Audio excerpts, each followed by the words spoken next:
Hello my beautiful family, welcome back to my channel. আজকে আমি তোমাদের সাথে কিন্তু একটা রেসিপি শেয়ার করবো। রেসিপিটা আমি আগে কখনো ট্রাই করিনি, কোনোদিনও খাইও নি। তো ভাবলাম আজকে রান্নাটা করে ফেলি, তোমাদেরকেও দেখাই আর আমারও খাওয়া হয়ে যাবে।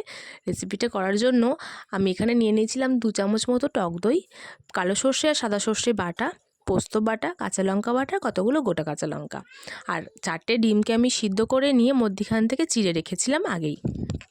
তো এবারে তোমাদেরকে আগে ফার্স্টে মশলাটা আমি রেডি করে নেব, তারপরে দেখাবো ডিমগুলোকে কী করতে হবে। তো মশলাটা রেডি করানো যাবে, এর মধ্যে আমি দইয়ের মধ্যে একে একে সব কিছু মিশিয়ে দেবো। প্রথমে একটু নুন, অবশ্যই স্বাদ মতো নুন দিতে হবে, অল্প হলুদ, আর দেবো হচ্ছে একটুখানি চিনি, চিনিটা অবশ্যই স্বাদটা বাড়ানোর জন্য, আর একটু সর্ষের তেল।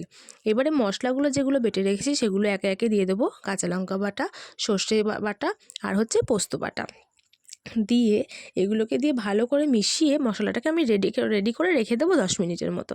রেখে দেওয়ার পরে এবার চলে যাব ডিমগুলোকে রেডি করতে। ডিমগুলো দেখেই নিয়েছো আমি অর্ধেক করে কেটে রেখেছি, আর এখানে একটা তাওয়ার মধ্যে অল্প করে তেল দিয়ে ডিমগুলোকে আমি ভাজতে দেবো। ভাজার সময় দেবো একটুখানি নুন আর একটু হলুদ, আর কিছু কাঁচা লঙ্কা আমি একদম চপিং করে রেখেছিলাম, ওগুলোকে আমি একটু দিয়ে দেবো। কারণ এতে হবে ডিমের মধ্যে নুন আর হলুদটাও যেরকম হবে, ঝালটাও ঢুকে যাবে। ডিমগুলোকে একে একে ভালো করে ভেজে নেব। ভেজে নিয়ে এবার চলে আসব কিভাবে ভাপাতে দেব সেই প্রসেসে। দেখো ডিমগুলোকে আমি এখানে কিন্তু উল্টে পাল্টে ভালো করে ভেজে নিয়েছি, ঠিক আছে। ডিমগুলো সুন্দর করে লাল লাল করে ভেজে নেবে, আর দেখবে অবশ্যই যেন ভেঙে না যায়। ডিম ভাজা হয়ে গেলে এবার আমি একটা টিফিন বাটির মধ্যে সর্ষে বাটাটাকে নিয়েছি। নিয়ে এবার ভাজা ডিমগুলোকে একে একে সুন্দর করে সাজিয়ে ফেলবো মশলাটার মধ্যে। দেখো আমি এখানে সব ডিমগুলো কিন্তু যেমনকার তেমনই আছে, কিছু কিন্তু ভেঙে যেতে দিইনি। আর এখানে আমি একে একে সুন্দর করে সাজিয়ে নিয়েছি।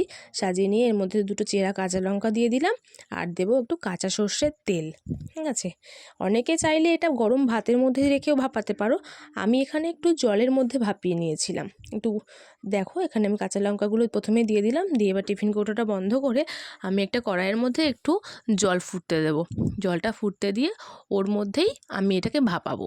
এখানে আমার রেডি হয়ে গেছে পুরো টিফিন কৌটো। আর দেখো আমি টিফিন কৌটোর মধ্যে না একটা প্লাস্টিক দিয়েছিলাম, কারণটা কি জানো? কারণটা হচ্ছে যেহেতু আমি টিফিন বাটিটা ডাইরেক্ট জলের মধ্যে বসিয়েছিলাম, তাতে টিফিন বাটির মধ্যে যেন জল না ঢুকে যায় সেই জন্য। আর দেখো আমাদের স্বাদিষ্ট ডিম ভাপা এখানে রেডি। অবশ্যই জানিও ভিডিওটা কেমন লাগলো, আর লাইক কমেন্ট শেয়ার করতে কিন্তু ভুলো না। দেখা হবে অন্য কোনো দিন অন্য কোনো ভিডিও।